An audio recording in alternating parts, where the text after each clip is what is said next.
নমস্কার বন্ধুরা, রেনু রান্নাঘরে আপনাদের সবাইকে স্বাগত। আজকে যে রেসিপিটা শেয়ার করব আশা করি আমার মতো সবাই ভালোবাসে। এই শীতকালে তো অসাধারণ লাগে, আর বাড়িতে যখন কিছু না থাকে বা যখন মাছের ঝোল খেতে না ইচ্ছে হয়, কিন্তু এইভাবে লইটে শুটকি বানিয়ে খেতে পারেন, খুব ভালো লাগে। আর আজকে যে দুজনের নাম আমি নেব এবং ভিডিওতে দেখিয়েছি দুজনের কমেন্ট, আর তারা কিন্তু অবশ্যই পুরো ভিডিওটা দেখো। তোমাদের আমি আজকে তো নাম নিয়েছি, তোমরা ভীষণ খুশি হও এবং তোমাদের কমেন্টের নাম পড়লে আর আমার একটু দিতে দেরি হয়ে যায়, কিছু মনে করো না। প্রথমে গরম জলে লইটে শুটকিটা এভাবে খুব ভালো করে ফুটিয়ে নিতে হবে। এভাবে ফুটিয়ে নিয়ে তারপরে এভাবে একটা বাটিতে জল দিয়ে ধুয়ে নেব। যতক্ষণ না পরিষ্কার হচ্ছে এভাবে জল বদলে বদলে খুব ভালো করে পরিষ্কার করে নেব। তাহলে এভাবে লইটে শুটকিটা পরিষ্কার হয়ে গেলে অন্য যে কোনো শুটকি মাছ আপনারা এইভাবে রান্না করতে পারেন। আর এর মধ্যে যে এই দেখতে পাচ্ছেন, এটা খুব নরম হয় কিন্তু আমার ভালো লাগে না। এখানে কাঁটাটা আমি ফেলে দিচ্ছি, এই যে কাঁটাটা, এটা আমি ফেলে দিলাম। এভাবে সব কাঁটাগুলো ফেলে দেবেন, দিয়ে তারপরে কড়াই গরম হয়ে গেলে কড়াইয়ের মধ্যে আমি বেগুন ভেজে নিচ্ছি। এই রান্নাতে বেগুন ব্যবহার করব। আমরা ডালের সঙ্গে বা এমনি যে বেগুন ভাজা খাই, যেমন বেগুন ভাজা হয় অত বেগুনটা ভাজতে হবে না, প্রয়োজন হবে না, আর তেলও বেশি লাগবে না। এখানে অল্প তেল দিয়ে লবণ হলুদ দিয়ে লো আঁচে এভাবে অল্প অল্প করে ভেজে নেবে। আর এখানে আমি লবণ আর হলুদ দিয়ে ভেজে নিচ্ছি, আর কিছু দেব না। আর এই ভাজাটা একটু লো আঁচে করতে হবে, একটু টাইম লাগবে। তেল দিলে হয়তো তাড়াতাড়ি হয়ে যাবে, আমি তেলটা বেশি ইউজ করতে চাচ্ছি না, তাই বেগুনে তেল টেনে নেবে, যতটা তেল দেওয়া যাবে বেগুন টেনে নেবে, ওই জন্য বেশি তেল দেব না।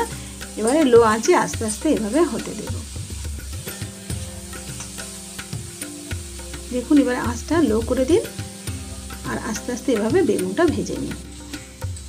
দেখুন বেগুন ভাজাটা কিন্তু এই রকমভাবে হয়ে গেছে, ওপরে একটু দাগ দাগ এসে গেছে, দেখতেই পাচ্ছেন, এটা কিন্তু হয়ে গেছে।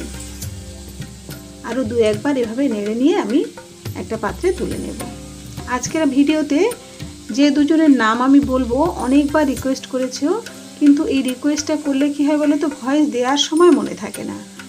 কিছু মনে করো না, একটু দেরি হয়ে গেল। আর তোমাদের নামটাও আমি ভিডিওতে দিয়ে দিয়েছি, আর সেটা আমি তোমাদের নাম পড়ে দেব, একটু দেরি হবে, দাঁড়াও আমি দিয়ে দিচ্ছি। এখানে বেগুনটা ভাজা হয়ে গেছে, হয়ে গেলে তারপর দেখুন আমি দেখাচ্ছি। দেখুন এই বেগুন ভাজাটা দেখুন ওপর থেকে সামান্য একটু চোঁয়া চোঁয়া মতো হয়েছে, কিন্তু খুব বেশি ভাজা হয়নি।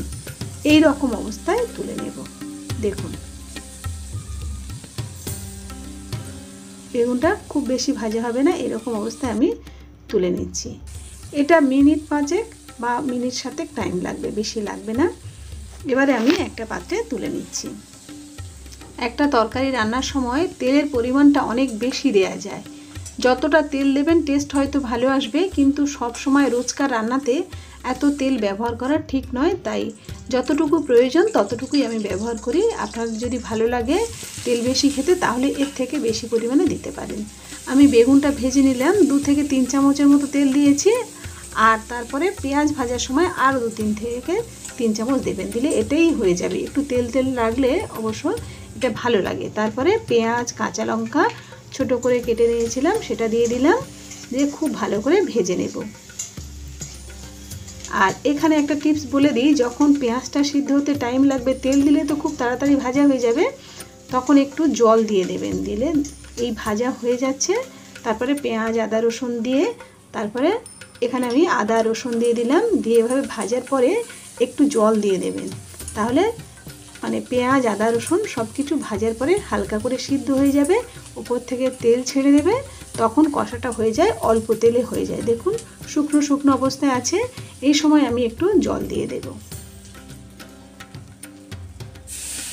একটু জল দিয়ে দিলাম, দিয়ে এবারে মশলাটা সুন্দরভাবে কষে যাবে। দেখুন খুব তাড়াতাড়ি সিদ্ধ হয়ে যাবে।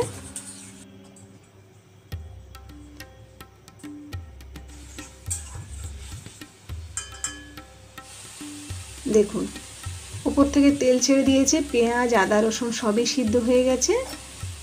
এবারে দেখুন একদম নরম হয়ে গেছে। তারপরে এর মধ্যে আমি দিয়ে দিচ্ছি টমেটো, একটা টমেটো ছোট করে কেটে রেখেছিলাম, সেই টমেটোটা দিয়ে দিলাম। এর মধ্যে লবণ, হলুদ আর তারপরে লঙ্কার গুঁড়ো দিয়ে দিলাম। লঙ্কার গুঁড়োটা আপনারা কম বেশি দিতে পারেন। দিয়ে এই সময় যখন কষছিলাম তখন ক্যামেরাটা অন করা হয়নি, ভালো করে পেঁয়াজ, আদা, রসুন, টমেটো কষিয়ে নিয়ে তারপরে যে শুটকি মাছটা পরিষ্কার করে রেখেছিলাম ধুয়ে, সেটা দিয়ে খুব ভালো করে কষিয়ে নেব। একা ক্যামেরা করতে হয়, ওই জন্য মাঝে মাঝে অন করতে ভুলে যাই, আবার মাঝে মাঝে রান্না করতে করতে অন করতে ভুলে যাই। একটু ম্যানেজ করে নেবেন আপনারা, এভাবে কষিয়ে নেবেন। তখন যে শুকনো মাছের যে গন্ধটা, এরকমভাবে সুন্দর করে কষালে সেই গন্ধটা কিন্তু একদমই আসবে না। খুব ভালো করে এই কষানোটা খুব ভালো করে করতে হবে। আর এই কষাতে কষাতে যে দুজনের নাম আমি শেয়ার করব সেটা হলো অলকা দেব।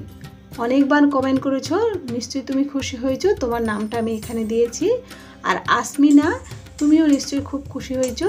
আসমিনা পারভিনের দিদি আসমিনা, তুমি নিশ্চয়ই খুব খুশি হয়েছো, তোমার নামটা নিয়েছি। এভাবে কিন্তু আবারও কমেন্ট করো, তোমাদের কমেন্ট আমি সব সময় পড়ি, হয়তো নাম নিতে পারি না বা রিপ্লাই দিতে একটু দেরি হয়, কিন্তু তোমাদের কমেন্ট আমি পড়ি, আর তোমাদের কমেন্টগুলো আমাদের উৎসাহ দেয়।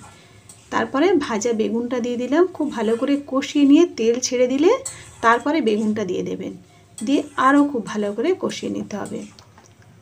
দেখুন কষানোটা যতটা সুন্দর হবে তত ভালো লাগবে।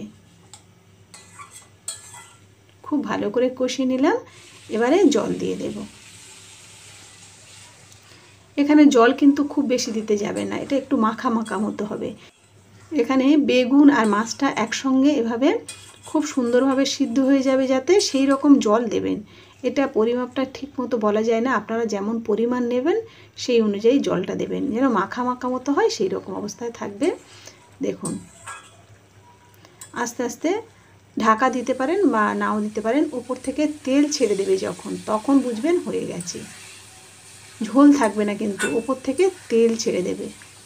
এরকম যখন তেল ছেড়ে দেবে আর বেগুনটা একটু ঘাটা ঘাটা মতো হয়ে যাবে, এটা একেবারে অসম্ভব খেতে ভালো লাগে গরম ভাতের সঙ্গে। যারা শুটকি মাছ পছন্দ করে, তবে আমার ছেলে কিন্তু ভীষণ অপছন্দ করে, যে গন্ধটা যখন রান্না হয় তখন অপছন্দ করে। আর ওকে না জানিয়ে যদি বা এমনিতে বেগুনের তরকারি বলে দেয়া হয়, ও কিন্তু ভাত সব শেষ করে ফেলবে। আর যদি বলা হয় যে শুকনো মাছ রান্না হয়েছে, তাহলে কিন্তু আর খেতে চাইবে না। এই রকম ও কিন্তু এই শুকনো মাছ দিয়ে ও রান্না করলে ও খায়, কিন্তু বলা যায় না। এই মাছ সারা বছরের জন্য সংরক্ষণ করতে পারেন, মাঝে মাঝে রোদ্দুরে দেবেন, রেখে দেবেন, যখন খুশি তখন বানিয়ে খেতে পারেন। আর গরম ভাতের সঙ্গে তো অসাধারণ লাগে। ভালো লাগলে ভিডিওটা সাবস্ক্রাইব আর লাইক করতে কিন্তু একদমই ভুলবেন না। আপনাদের অসংখ্য অসংখ্য ধন্যবাদ।